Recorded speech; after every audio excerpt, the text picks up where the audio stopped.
Hello and welcome to the Celtic Down Under podcast. I'm your host, Jarrod, and joining me tonight are Liam and John. How are you, Liam? Aye, good, thanks, Jarrod. It's start of a 4-day weekend here in Japan, thanks to the Olympics, and it's good times. The Australian in me wants to say, get on the beers. And I think, that's probably what you should do. The Scottish in me is planning to do that as soon as we're finished here. Because if you don't do that, then, you're just not living life, mate. Been a bit too boring. But anyway, how are you, John? I'm very well. It sounds like we're on the same wavelength.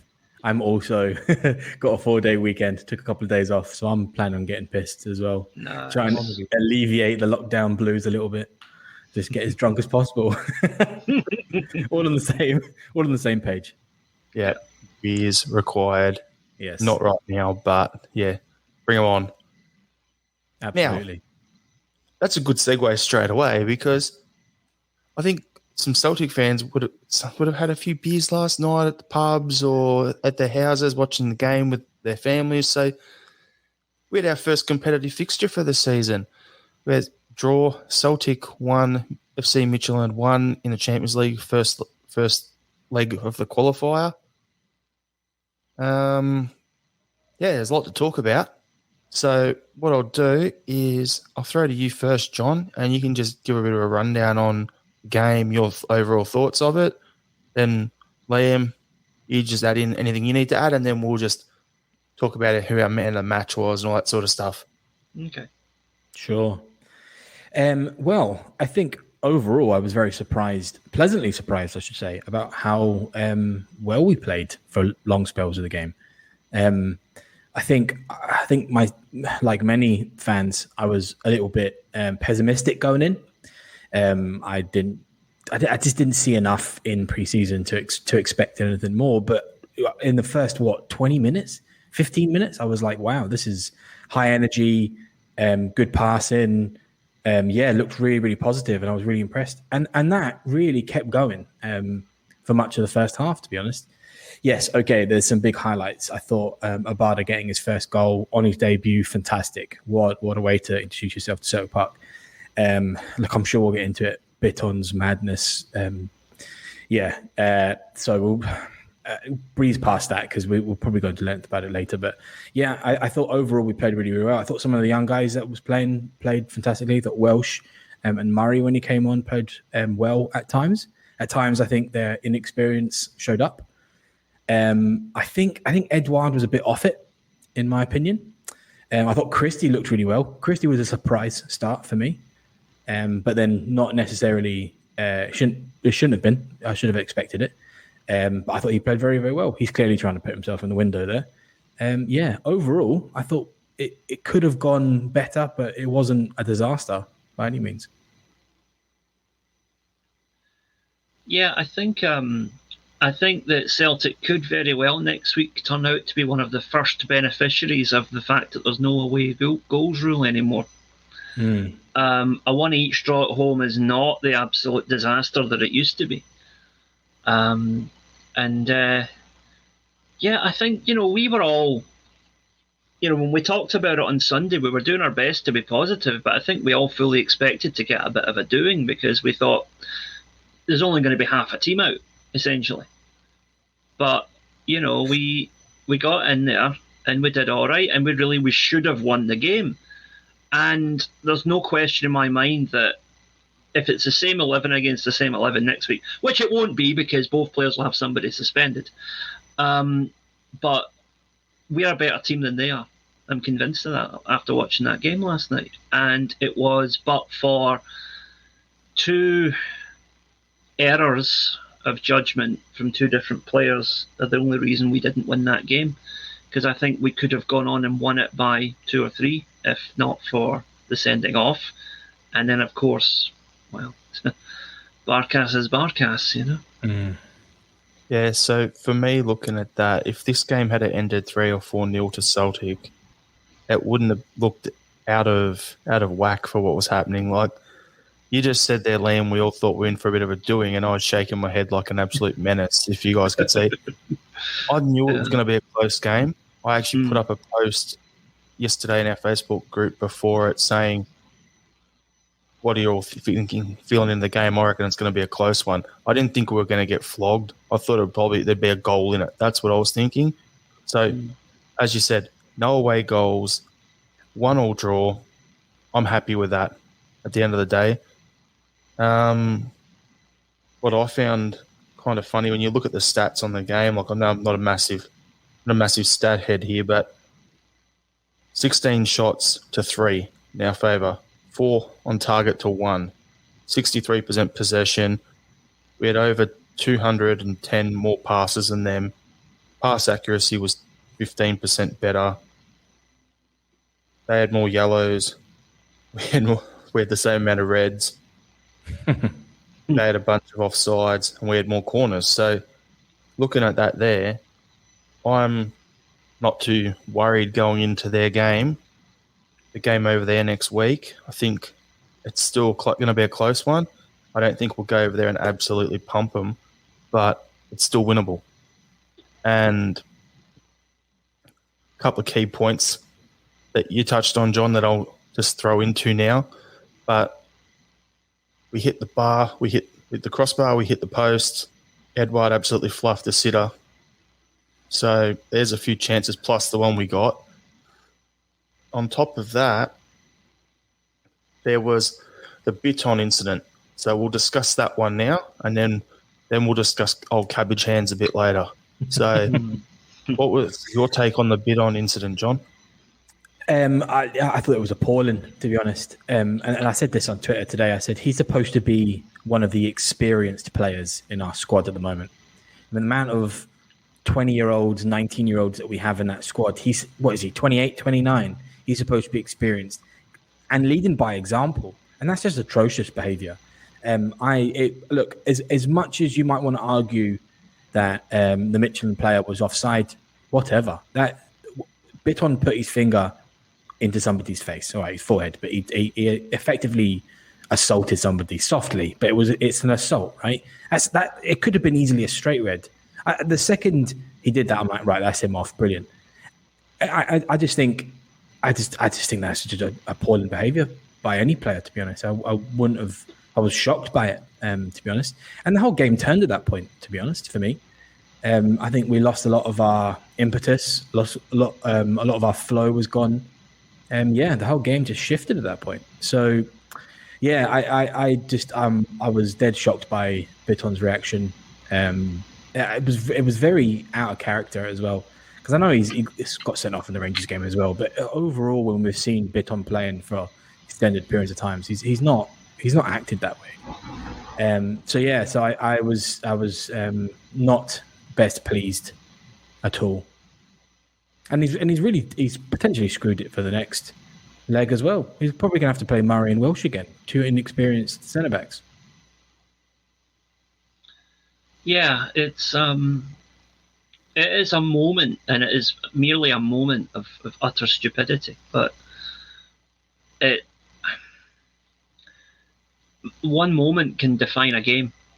You know, if you think back to last season when we played Ferencvaros, we're up the park pushing for an equaliser, and I think it was El Hamed slips and suddenly they're in, and that was the one moment where the whole game just turned on its head. And the same thing happened last night. We were dominating them, and we were probably going to score 2 or 3 until now. The Midtjylland guy was an absolute fanny, okay, no question. He was rolling about as if he'd been shot when I don't think he even get touched. But you cannot raise any part of your hand to an opposing player in a professional football match. And Biton needs to be better than that. I wonder, and I'm not defending him at all here, but I wonder if it'll come out in the next couple of days that something was said to him that triggered that, because it was so uncharacteristic for him to do that. I wonder if something, an insult that's untoward was said that made him do that, because I don't think he's just going to do that out of nothing, I've seen all sorts of stuff on that front, Liam. We got people on Twitter saying the same thing you said there. he's got to have been insulted. There's other people saying it's got to have been from that head knock earlier. He must have been concussed. All this sort of stuff. End of the day, I don't care that the guy was either offside and then he dove. That's irrelevant in this situation. At the end of the day, it all comes down to the rules are the rules. And if he had turned around, pushed that bloke, like they had a little push and had some words, whatever, pointed at him saying, "You're a dick, stop diving," and didn't touch him at all, fine. You could live with that. That's actually good because he's pulling someone up and putting them in their place and making the linesman and the referee and everything aware that the guy just dove and tried to fool them to get a penalty and get him sent off. But the fact to turn around and actually go at him a second time with the finger and hit the guy in the forehead, as soon as he did that, I'm like, you've just fucked it, Biton. Like, there's no other option but go for an early shower. Now, the silver lining, and people may say I'm being a bit positive here. Murray, when he come on, I don't think he did anything wrong for the whole game. For me, I thought he come on, did his job, and he's been doing well during pre-season.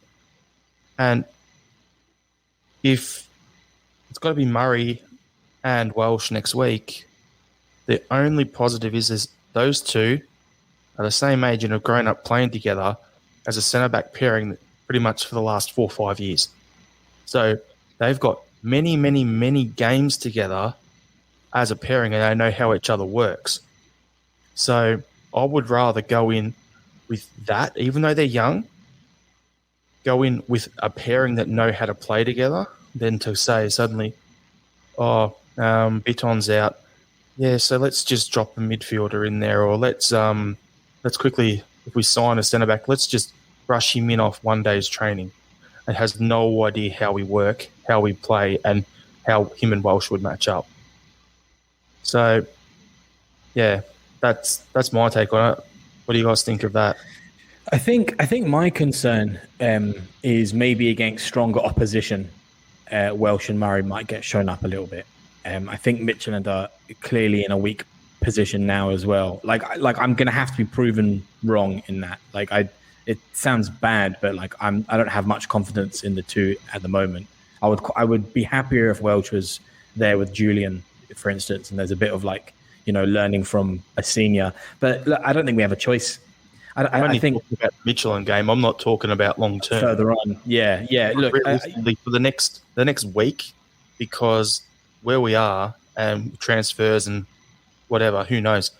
Bayer is pretty much gone. All right, he's out the door. He's passed the medical, done. So that'll be all signed off and announced shortly. Julian's still not back yet. You've got Shaw can play centre back. Would you put him in there with Welsh? He's just as young as Murray. Yeah. Would you put Jarrod in there, who can play centre back, or would you put Murray in there? Yeah. If those are your options, Murray's the best option because he's got that partnership for years with Welsh. That's my whole theory. If we've got to go with what we've got, I agree. And there's only a couple of things that I think we need to bring up about Biton, and the first one is, it very much translates into the podcast as well. But there's a lot of Celtic fans which have now just written them off. Don't want to see him in a Celtic shirt ever again. And I think that's such a volatile reaction to somebody getting sent off in a game. Okay, he fucked it for that game. He did, but to then just to write him off completely and say you never want to see him in a shirt, I think that's too far. I think that's an emotional reaction. Give him benefit of the doubt. I don't think we're in a luxury position to be saying Biton's never playing again. Now, the other thing I wanted to bring up is, and a little bit darker, is some of the nastier comments we've been seeing on social media, which is calling him a Zionist this and a Zionist that and using it as a slur. And I just find that language absolutely appalling because that's just bigotry, completely out of order.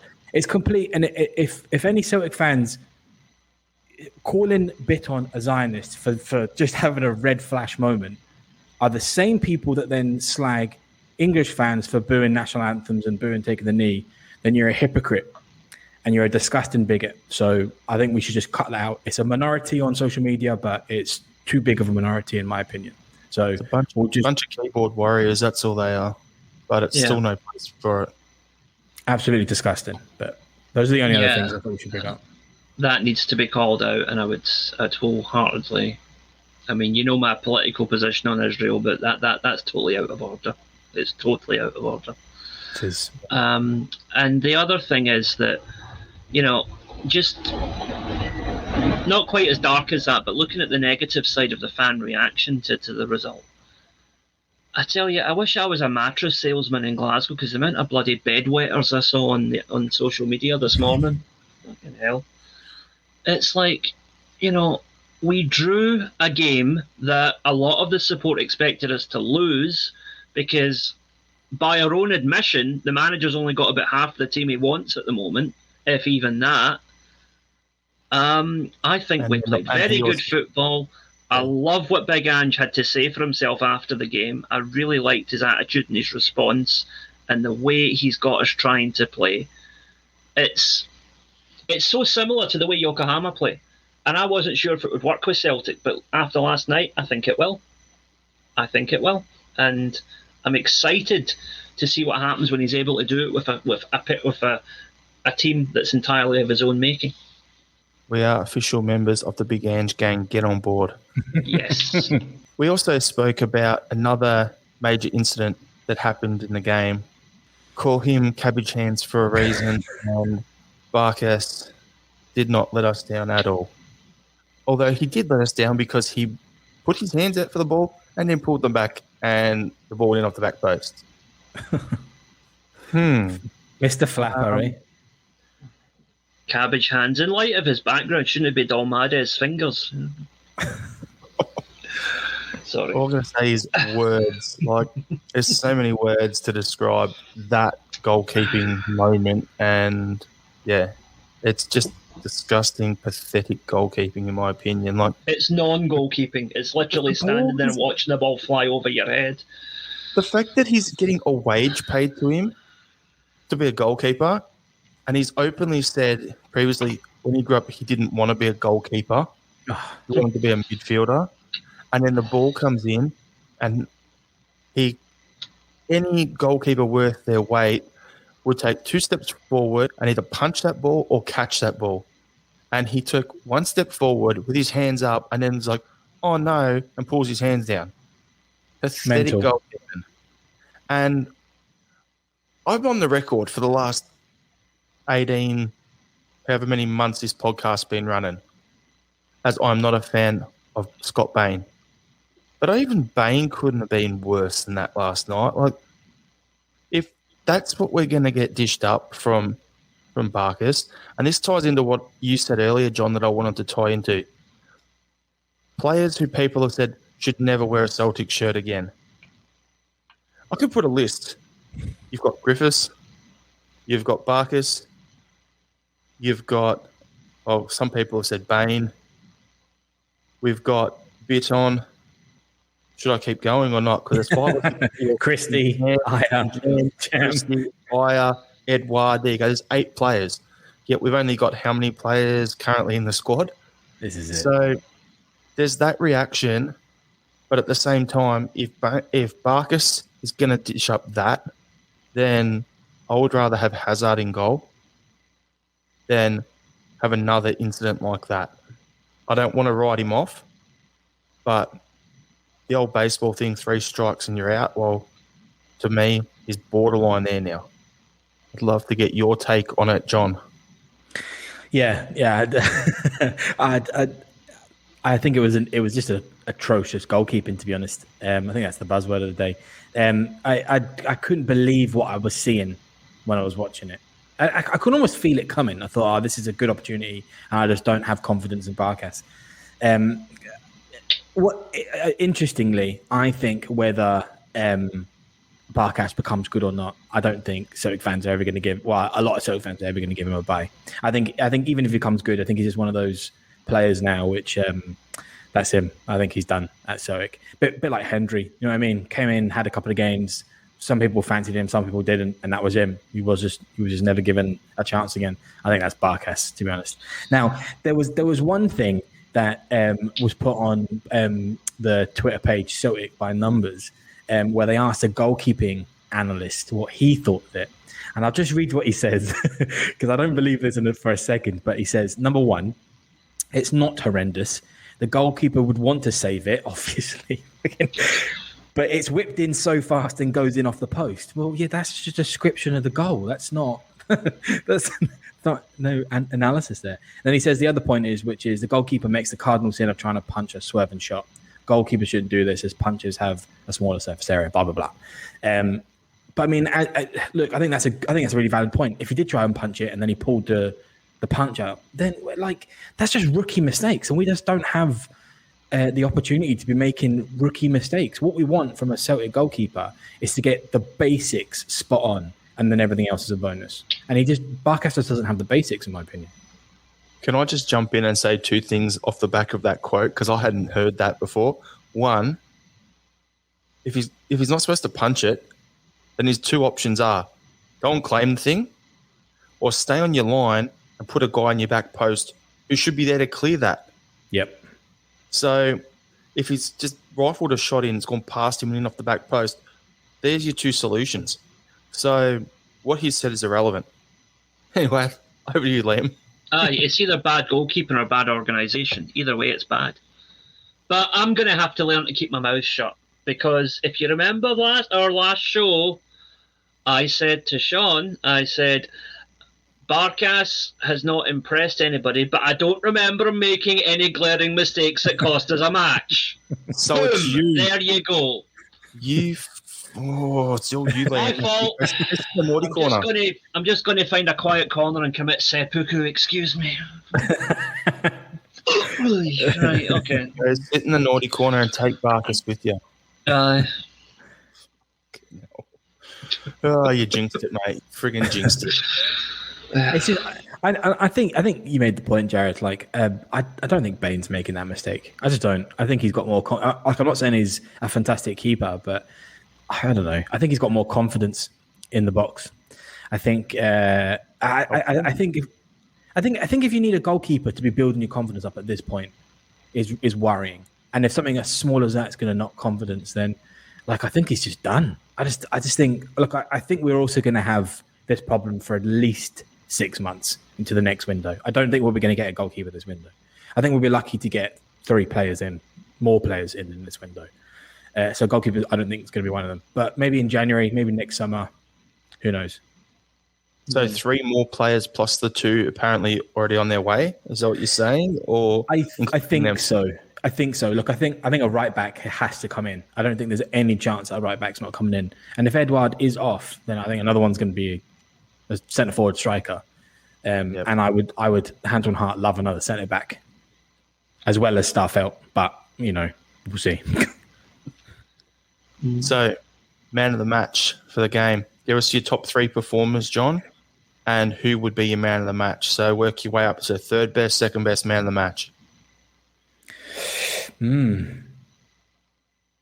All right. Well, I'll say third best would be Murray for me. I agree, didn't do anything wrong, got all the basics right. Much like when Welsh came in, just wasn't outstanding, but didn't do anything wrong.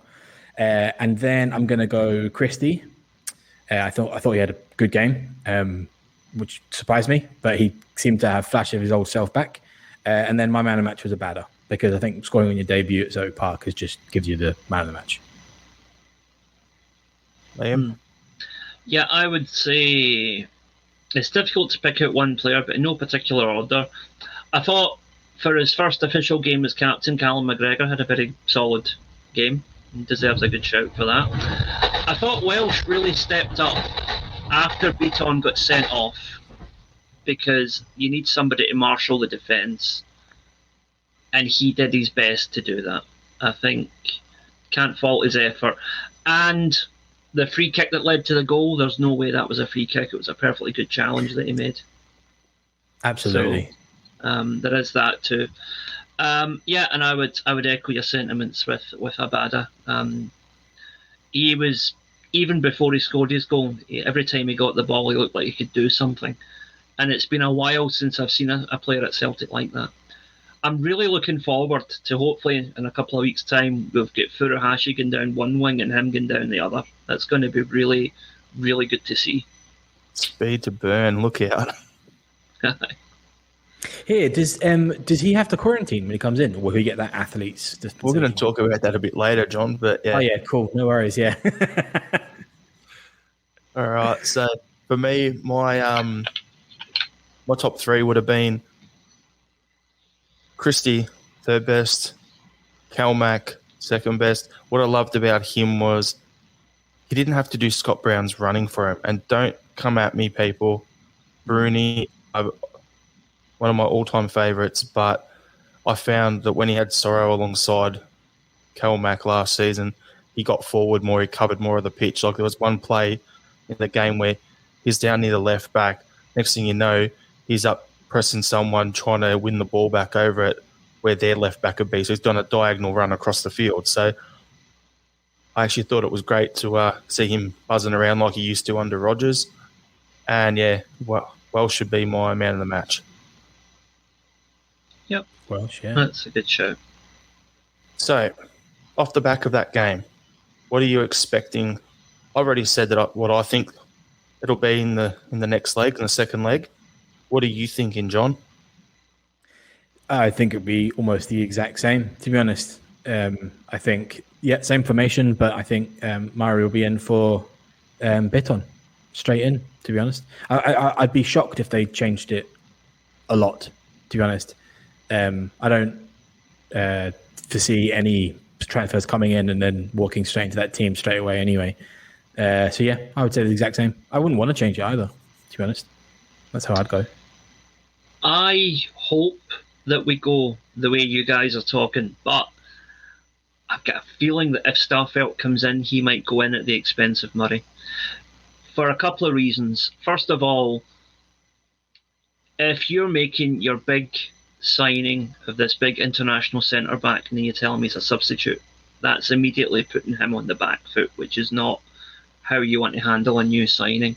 And secondly, and I hope I'm wrong here, but let's just say, for example, we went to Midtjylland next week. The young boy has a shocker and we lose 4-0. That could end up totally destroying him at Celtic. And I don't know if it's one thing to come in and do a good job at Celtic Park, but to go to an away game when you're a young player new to the first team and to have that level of responsibility, I don't know enough about the player to know if he's ready for that yet.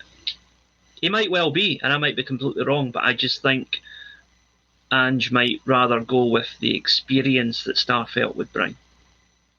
I laughed at your first comment there, Liam, because, you know, if it's a big signing, you don't want him on the bench. And then I just think back to 2 seasons ago where Kelmack's playing left back.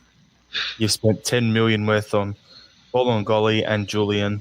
And for that game. So that was a Cluj game, wasn't it? So yeah, you don't want to repeat of that. So maybe we do. Maybe he does come straight in. Baptism of fire. Yeah, get stuck in. So we also got a friendly against West Ham on the weekend. Do you think that'll be a run out? Because the Colts are already playing in their league now. Do you think that'll be it's the combination of the guys who didn't play a lot of game, get a lot of game time in that game that we just played against Midtjylland? Do you reckon it'll just be those guys getting minutes into the legs, or do you reckon it'll be a dress rehearsal for the away leg? Probably a bit of both, to be honest. I think the way that Ange probably plays, it'll just be a dress rehearsal. He will want everybody syncing together and firing on all cylinders sort of stuff. I could probably see somebody like Nacham coming in for Sorrow and just experimenting with stuff like that. Maybe getting Griff a run as well, because Ayeti came on and it was just it was invisible, to be honest. So yeah, I would maybe a couple of those type of fringe players, but I would say that because West Ham's a good side, so I reckon he'll probably want to test them against somebody a bit better than Midtjylland as well. West Ham are a good couple of weeks behind us in training as well, though, we need to remember. So we're playing them at the right time, if you know what I mean. Yeah, exactly. Yeah. The return of Davey Moyes to Parkhead. There you go. All I have to say is if Edouard plays in this game and goes out and bangs in a hat-trick, those rumours of them lining up a bid for him could actually come to fruition in the same way we're hearing a lot about Brighton being linked with Edouard because they're in Scotland at the moment playing a friendly against Rangers. So yeah, there's a lot of those rumours at the moment. Just wait for the Eddie to West Ham stuff or Christie to West Ham to start ramping up, especially when it doesn't look like Lingard's going back to West Ham. So they might look for something on the cheap. If they want to give us cash plus Yarmolenko, they can have him. That boy's a star. I mean, like there might be some truth in both Brighton and West Ham. They might have sent scouts over. Do you know what I mean? Whilst they're up, and how do we look? That's probably where these things come from. But I think most teams in big leagues do that, don't they? They probably just take advantage of situations and watch as many people as they can. That's what most clubs do. Like, if you have a look back a few years way back when we're playing away against Croatia Zagreb or Dinamo Zagreb, we see this guy by the name of Mark Viduka running around there. Celtic sign him. You go a few years ago now, Rangers are playing against some Croatian team and they signed Barisic and Kadic from them. So teams, realistically, we should be looking at Midtjylland going, okay, we beat them, we go through. Do they have anyone that would fit in with what we want? And then scout them a bit further. And then you build your talent pool and you know potential people you could go and sign, whether it's now, 6 months, 12 months, 18 months down the track. That's what anyone with an organised recruitment department would do. But do we have that at Celtic? That's the all. Yeah, I don't think so. Do you know who did look good, I thought, at Midtjylland? That Paulinho lad. Don't know if you remember. I think he was attacking mid or maybe a winger. But yeah, that'd be somebody you'd probably want to strengthen your squad with. But yeah. We need a left winger, don't we? Yeah, I think we need lots of players, Jarrod. I just deliberately said that one to tie into bring in Awood Mobile, bring in another Aussie. Come on, Ange. You want me? I think that might happen one day. He goes, bring in a couple of Aussies over to Scotch football. Liam's getting his Japanese fix at Celtic. I need another Aussie. Can't just be Rogic. How's Azani doing these days? Who knows? At the Olympics, Liam will have to keep an eye on him. I should bring him back. Well, actually, talking about the Olympics, another one that's going to be playing for Japan is this boy Itakura, the centre-half, the Japanese centre-half that we've been linked with. So, the Man interesting City guy. to see what he does. Yeah. Interesting to see what he does. When's there's 3 guys in the Japanese Olympic team we've been linked with then? Tanaka, Itakura, and the other guy, I can't remember it. I haven't off the top of my head. But winger. Itakura's definitely the best of the 3, I think. Plus, the fact that he's already in Europe means that he's acclimatised to the way of life here, which would be better as well. Get it done. Get it done, Celtic. All right, so jumping into our next topic. If things go our way in the next leg and we beat Midtjylland, our opponent will be the winner of PSV or Galatasaray. Who would you rather out of those two and why, John? That's a really tough one. Those are, I would say they're probably Celtic standard, but maybe not right now. I'd probably take Galatasaray, to be honest. I just think maybe they're slightly weaker of the two. But that is not a very well-informed opinion. Like, I ain't watching Turkish League, and neither I'm watching Dutch League. So, yeah, I think just on reputation, I'd rather Galatasaray. But I understand their fans are fucking mental. So maybe we'll just avoid that away trip. You can do it anyway, but then the fans can't go to the away games anyway. That's no issue. Yes, don't you? Yeah.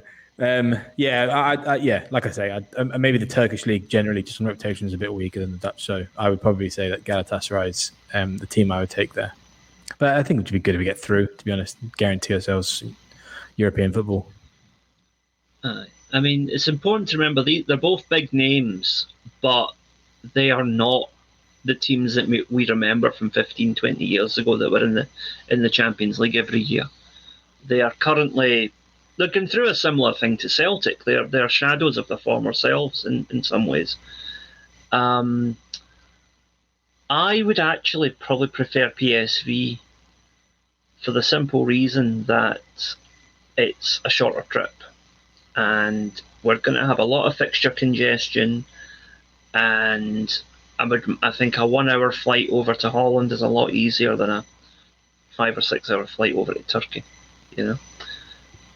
plus there's the element of the potential for fan trouble, whatever. I don't know what the COVID situation is in Turkey, but their president doesn't seem like the most liberal guy, so I'm guessing he's probably thinking, to hell with it, let everybody go to the game. So I imagine it could be quite chaotic over there and probably best avoided. Yeah, for me, I'm looking at it going, I actually did think of what you said, Liam. If we had PSV, it's quicker travel and the weather would be similar, or not as big a jump for our guys. Because in the middle of next month, so why would you want to go to Turkey, right down the Mediterranean, in August when it's going to be filthy hot over there, and our guys aren't going to be acclimatized for that? So, however, I still would rather Galatasaray for the simple fact that they're an older team, and yes, they've got that veteran side of it, but the speed that Ange has our guys playing at, I actually think that would probably work more in our favour than us going against PSV. Yeah, I would agree with that, quite possibly. Can I just say, guys, I'm proud of us that we had a conversation about possibly going to Turkey, and nobody mentioned Midnight Express. Well done, guys. I think it's a little bit. Sorry. Moving right along, if we don't beat Midtjylland, our Europa League next round opponent would be Jablonec from Czech Republic. I know nothing about them. I know very little about Czech football, other than that their national team is okay, and we got pumped out of Europe last year by a Czech team. So that's pretty much it. So, any thoughts, boys? I have no idea who they are. They're, titans of European football. No, okay. That's it. So this is we only play these guys if we lose to Midtjylland, right? Yep. Yeah. I would again purely on reputation and not having any clue about who they are and the standard of what they play at. I would expect us to beat them, but I wouldn't expect it to be easy because much of these European teams, I mean, if they're playing in Europa League qualifiers, they've got to be up that standard. Do you know what I mean? So I think it'd be tough, but I'd expect to beat them.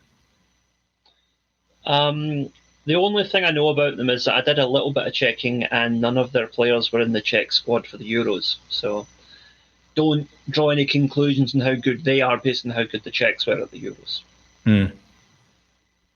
Valid point. Yeah. Right. Well, I mean, it could very much be one of those ones that we just underestimate again, though. I mean, nobody knew who Cluj was before we played them. Exactly. Yeah. We don't want to be one of those. We don't want it to be one of them. So what we'll do is we will jump ahead now to our next topic, which is the transfer latest. Touched on it earlier, John. I said we'll discuss it later, so we'll come straight back to you about a few things. So I mentioned Aya has passed his medical at Brentford, so that's pretty much done. Starfelt is, when our game was on, put up an Instagram post. It looks like he's in a British hotel, got an exercise bike in the background, eating a steak. English mineral water or whatever it is there. He's definitely in the UK. So it looks like he's doing his hotel quarantine ahead of his move. And there was pictures of Furuhashi boarding the plane for London. He's doing the same route as Ange did. So that's what they're saying, into London, isolate there, and then up to Glasgow. So that's the latest on those three. Time to get excited, boys. Furuhashi's on his way. Liam, get excited. Yep. Keep that desk level. I don't want to see it raised. Hold on a second here, boys. Right, yeah. No, yeah, it's exciting times. Exciting times. I wonder, would either of them be cleared in time to get a run out against West Ham, do you think? Maybe Starfelt. Yeah. Starfelt would be close, but for Hashi, I think he's only got to do 5 days now because of the change of levels. That's why they held off and let him play that last game in Vissel Kobe, because it departs as of Monday. It changed from red to orange or yellow or whatever it is, which means it's just 5 days test and release. So he could potentially be out of quarantine. Say if he left yesterday, probably arriving there today. So what's that, Wednesday? So, he wouldn't be good by. He probably wouldn't be out of train. He wouldn't even be trained until probably Monday next week. Aye. Unlikely to see him at West Ham or Midtjylland. Or even on the plane for Midtjylland. But Starfelt could still be added to our squad for that Midtjylland one because we only added Abada. Because you only do 2 late addings to your team list. So that could be an option. But yeah. Exciting times. We've got a centre back and a winger / forward who can play anywhere across the front 4. It's happening. It's happening slowly. But yeah, I think perfect comment there, John. It ties into the next thing that we're going to discuss, which was Ange's comments about Celtic hesitating in the transfer market. I can read the quotes and then we can discuss that if you would want. Okay. Because I don't want it to be, misinformed on what Ange actually said. So the wording of what he actually said was, we probably hesitated a couple of times and it could have moved faster on some things. That hasn't helped us. In normal circumstances, these processes are fairly straightforward. Get a player, sign him, take him on a plane, take a photo, and away he goes. That process is now taking 2 to 3 weeks. That's where we've got to move a little bit more precisely, understand there's going to be lag time and move a bit quicker. It's a constantly evolving picture. What I do know is we need to bring in a certain number of players. It doesn't take a genius to figure out. When I look at the squad, we are still very light in areas, just for depth more than anything else. If we want to challenge on all fronts, we need a strong squad. At the moment, I don't have that. So that's his quote on him saying that we're hesitating. You made a good point when we're just in our group chat and we were discussing before, John, about the way that's being twisted and flipped in the media. Yes. So I'd love to hear your take on that. Well, so that the listeners understand what I'm talking about, what's been commented on a couple of Celtic blogs and stuff is the fact that Scottish mainstream media taking, especially the Daily Rangers and those rags like the Sun and stuff, taking snippets of what he's said there instead of the actual substance of what he's trying to say, and twisting it in such a way that seems as if Ange is now already going up against the board, already having these, battlefields with the scouting department and stuff. And it's just nonsense, because he's absolutely correct. And I don't think anybody at Celtic thinks otherwise. I think he's just saying we need players in. It's taking a little bit too long, and it doesn't take an absolute genius to work out what type of players that we need. So, that's just Scottish media for you altogether. That's just what British media is like, right? So, listen to more fan media. Read more about what fans are saying. Although it's still biased, at least it's fairer to the team that we support. And directly to what Andrew was saying, yes, we do. We need. I hope he doesn't eventually get frustrated, because that's welcome to Celtic Ange. That's something that we've always been doing over recent years, is taking 100 years to be buying players and stuff.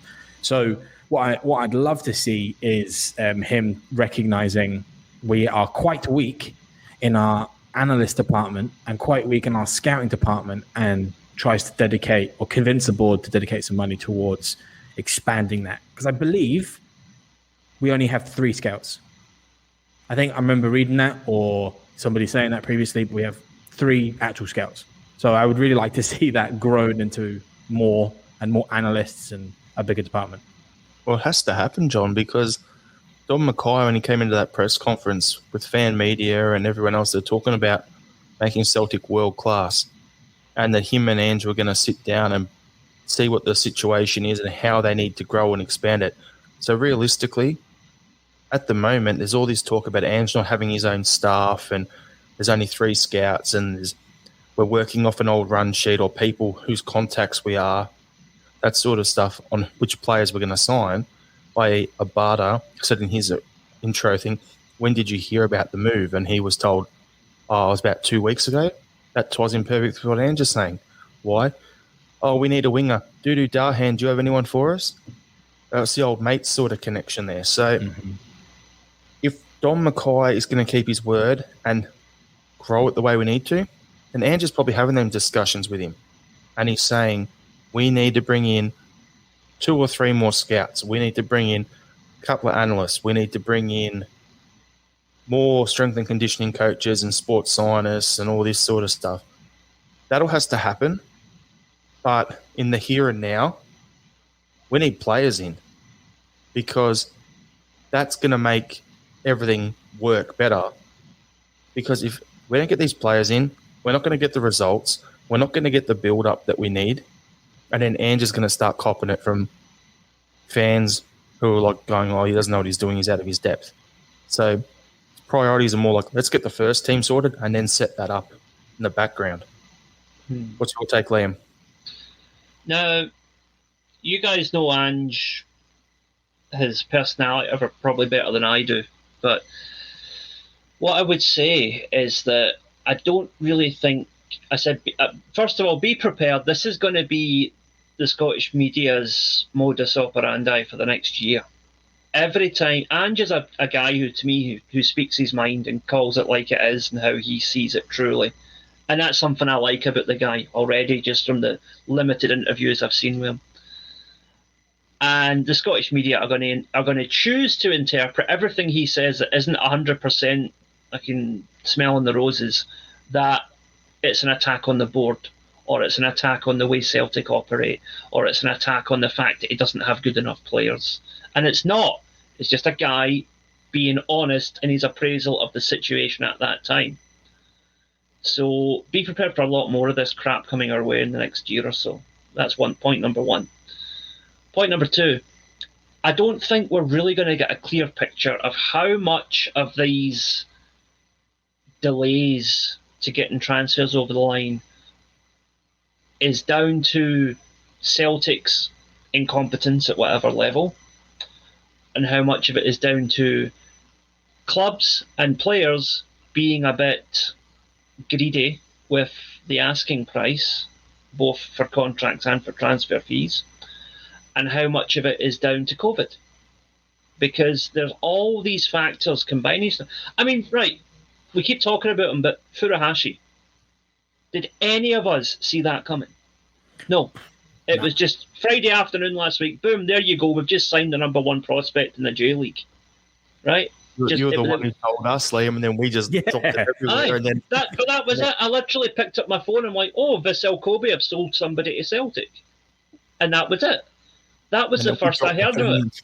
And we dropped that and all sorts. It kicked off about an hour or 2 after the fact, and off that, and it was great. It was a good one. We got, I'll be honest, the Celtic Down Under Twitter account picked up about 400 followers from Japan that day.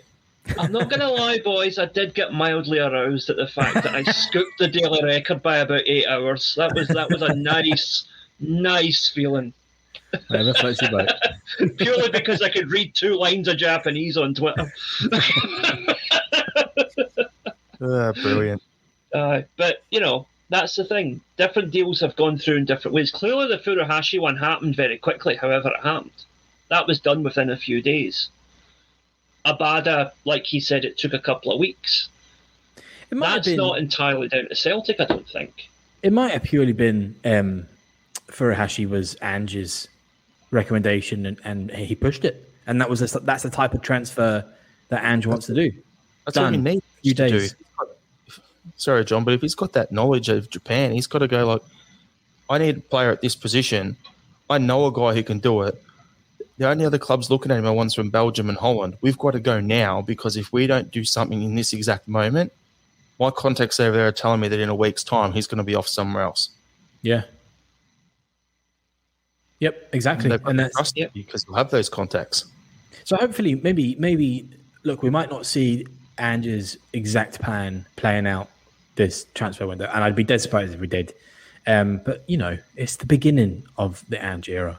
We'll see it coming, and it looks promising. We're getting the right type of players in that we, don't know much about, but that's kind of Celtic's method, isn't it? Potentially buying players that we're not really aware of yet. They turn out to be quite good, and that this way that Ange's playing as well looks dead promising. So yeah, patience. We'll get there, I think. Mm. And here's an adapt one for you just to think about before we move on. Do you think Ange is going to give anybody the number 7 shirt? For Ashi. Nah, I don't see him doing that. But I'm just wondering. I was thinking you could see that happening for one simple reason: shirt sales in Japan with that number at our club. Pretty much, Celtic fans will buy pretty much any shirt with a 7 on the back. I think it was Miku or whoever wore it.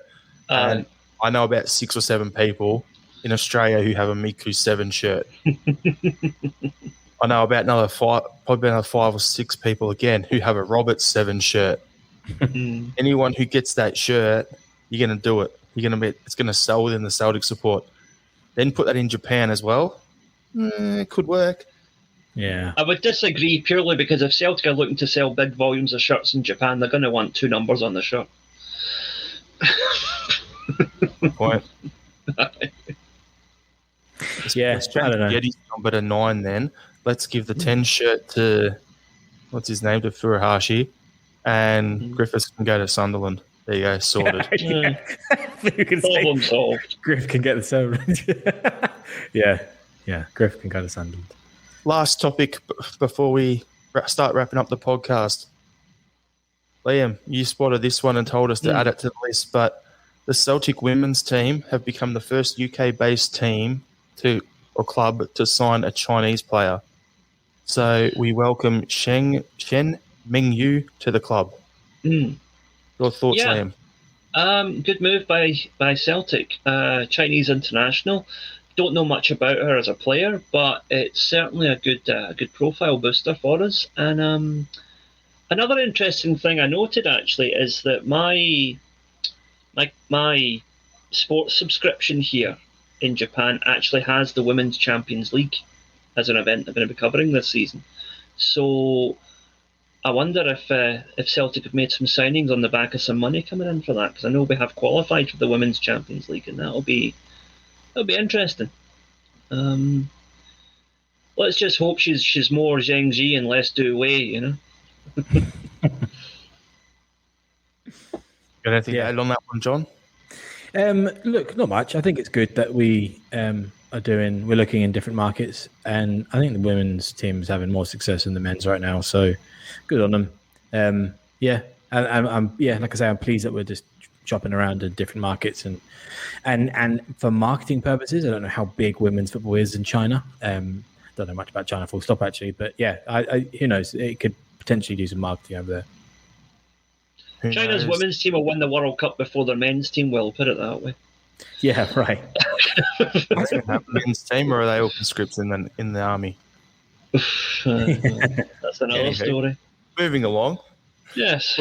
We're going to, before we finish the pod, just want to thank everyone for listening. And if you have not subscribed already, please subscribe to the Celtic Down Under podcast through your podcast app. You can also find us on YouTube. We've got our channel there, Celtic Down Under. So please also subscribe to that. We're trying to build up our base there as well, so that we do some live shows. We did one last weekend. We want to try and do one of them a month sort of thing over this season. So, yeah, you can subscribe to that. We'd really appreciate it. So, John, we'll start with you. Your final thought for the week. Yes, final thought. Before that train picks me up, I would just say patience is a virtue. The Ange era has just begun. It's game 1, guys. We'll get there. It's looking good, but just patience. I will echo that by saying that in my final thought, this is the most excited I've been about a Celtic team for quite a while. It's not all coming together yet, but when it does, it is going to be glorious. I think Ange is going the right way. He's got us playing a really good brand of football. And I think we're going to take the league by storm next season. I think we're going to well and truly put the Huns in their place, and I look forward to it. My final thought is I am not going to quote Ronan Keating again. If you don't get that, watch our live show on YouTube. All right, everyone. Thanks again. So what you're saying, Jarrod, is you say it best when you say nothing at all. Okay. Anyway, everyone, hope you enjoyed the podcast. Hail, hail. Hail, hail.